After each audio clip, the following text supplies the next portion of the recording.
How's it going, guys? Welcome back to another video. So in today's video, we're going to be working on the 2015 Dodge Dart. We're going to be removing and disassembling the front bumper, as well as some miscellaneous pieces on the hood so we can take this car in and get some paint work done on it. Let's take a moment and take a closer look at exactly what we're going to be doing here. So first, you guys, we're going to start by removing this closeout panel for the radiator. That has to come off first, and then we can start removing the actual bumper cover itself. Now, these are two separate pieces. This upper valance here is a separate piece that unbolts after this whole assembly comes off. So we're going to have to first start by removing the entire front bumper, set it aside, and then we'll be able to take these different pieces apart and separate them, so when this goes in for paint, all they'll have to do is paint the actual silver parts of the bumper, and they won't have to worry about masking off any of this black plastic here. The second thing that we're going to be doing is removing the fog light bezels. As you can see, if we look real close at these, they're pretty chipped up from rocks over the years, so I have new ones of these for both sides on order, and we'll be replacing those once they come in and after the bumper is repainted. I'm getting this bumper painted because up through this area on either side there are some pretty significant rock chips. They're kind of hard to see in this lighting, but if we come over here we can see that there are some chips in this paint, and as well as whoever owned this car before me couldn't really judge when they were parking, and they scuffed up basically the entire side of each lower portion of this bumper, as you can see here. So I want to get all that taken care of, and then after we get that done, we're going to move on to the hood. We're going to be removing this weather stripping as well as the hood insulation, because as you can see right up along here, there is some bubbling on this aluminum hood, and apparently from what I've read, this is fairly common on these, and there is a TSB out there in the world for dealerships to give them instructions on how to repair this actual bubbling on these aluminum hoods on the Dart. So like I said, first and foremost, we're going to start by removing this front bumper, get that off, and I'll show you each step of the way how to remove this and how to disassemble it. Get this upper grille and lower grille as well as the center applique panel removed, and then we'll be able to get this taken off and it'll be ready for paint. So guys, the first and foremost thing we need to do is get this car raised up in the air. This is doable with it on the ground, but there's about that much ground clearance when this car is actually on the ground. You can get these bolts underneath out, but it is fairly difficult, so I would recommend just putting the car up on a jack or jack stands, or the quick jacks like we have here, to make our lives a little bit easier when it comes to getting access to these lower bolts. So to start taking this off, we're going to remove all of these push pin tabs in this closeout panel, get that taken off, and then we're going to move into the wheel wells. You can see in here there's one 10mm bolt right there, and then there are 8mm bolts. 1, 2, and 3 inside each wheel well here that hold the outside of the bumper onto the fender liners. We need to get all those taken out. The same thing is true on this side. The driver's side has one 10mm and then 3 8mm running down the inside of the fender liner here. Once those are removed, there are a couple 10mm bolts under this closeout panel. You can see one here and one here. There are a couple others up front here, and there's a couple I believe that are hidden under this. So we need to get all those out, along with the 7 or 8 8mm bolts that are under the lip here. Those all need to come out as well, and then the bumper basically unsnaps. There's a clip here and a couple clips along here on either side, that's true, and the whole bumper will come off. So we're going to get started, get that closeout panel removed, and then we'll continue on with unbolting the bumper and getting it taken off the car.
So once we got the bumper removed, the last thing that we're going to have to do to be able to separate it from the car is just disconnect these fog lights from the bumper. So we can just twist them to the left and the bulb will come out. We'll work on getting the actual wiring removed from the bulb after we get them out. It's easier to take them out this way, set them aside, make sure they don't get damaged or touched by your fingers, and then we'll be able to remove the wiring harness from them after we get them out of the bumper.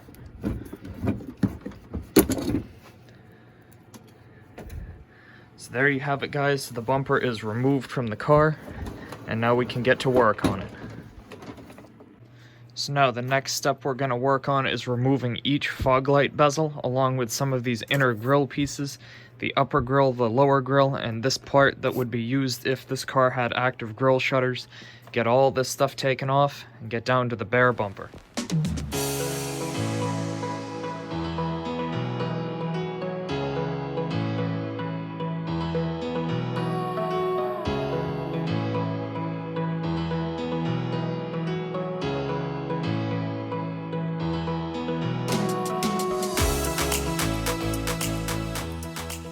So that's one fog light bezel down and one to go. You can see that these fog light bezels are just held in by 8 little clips. This comes out relatively easily. The fog light housing itself is a little more difficult. It's held in by all of these tabs that are actually part of the bumper. Got to be careful not to break these. As you can see, we got them all off without breaking any of them, so that's great. And there is the fog light itself. So next we're going to move on to the other side, get that disassembled, get the bezel off, and remove the actual light itself. Then we'll move on to all these grille pieces.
So there you have it, guys. The front bumper is fully disassembled. We got all the grille pieces, the upper grille, the lower grille, and the center applique panel, which I buffed out and re-ceramic waxed. So that piece is all ready, good to go. It'll look good when it gets put back on. That piece is all set, and the air dam is good to go behind that. This piece I'll set aside. We do have a new emblem coming because one of the pins on the backside I've noticed a long time ago is broken, so this emblem doesn't really sit in here perfectly. It kind of rattles around a little bit, so I want to get that taken care of. We got the upper applique, valance panel here, and the actual lower section of the bumper all taken apart. These two pieces are going in for paint, and these will stay here with me. They don't need any work done, and they'll be ready to go back on the bumper once that's painted. Next, we're going to move on to the hood, get this insulation panel removed real quick, along with this outer seal molding here. get all that taken down, and we'll be all set. This car will be ready to go to the shop.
So just as a heads up, you guys, if you are removing this closeout seal on the hood, whoever designed these clips did not design them to be used more than once. Each one of these clips, and there are 35 of them around the hood, break immediately as you try to remove them from the hood. So, as far as I'm aware, you have to purchase a new seal for this hood once you've removed the original one. You can't buy the clips separately. I am going to research it though and see if it's possible. But the seal, luckily, is only about $25 from the dealer with all the clips included with it. So I'm going to have to get a new one of those so I can replace it once this hood is repainted. And just so you guys have a heads up, if you're doing this same job, you're going to have to do the same thing. So you have this seal once you're ready to put your hood back together and get it put back on the car.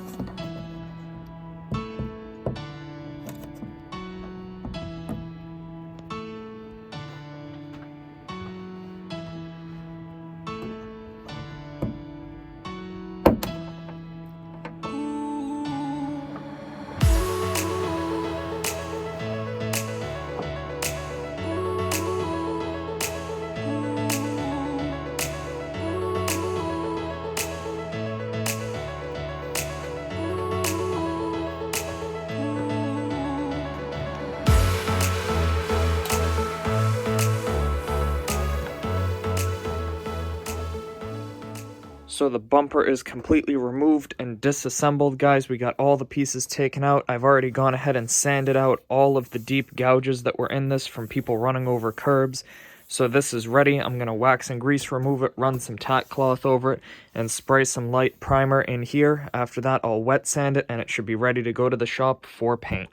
So guys, if you found this video helpful or interesting, or if you know somebody else that might, please consider subscribing to the channel, like and share this video, comment any thoughts or suggestions down below, and as always, thanks for watching, and have a great day.